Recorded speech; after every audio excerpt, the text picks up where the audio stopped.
Hey guys, in this video, I will show you how to screenshot on Snapchat without them knowing. Alright, so let's begin with the video. Start by opening Snapchat and make sure it is updated to latest version available.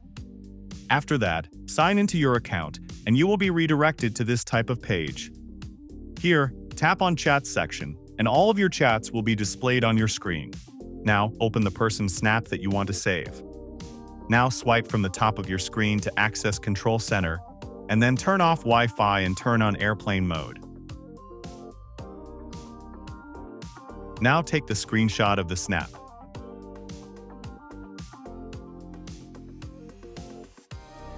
Once done, close the Snapchat and tap and hold on Snapchat icon and delete the application.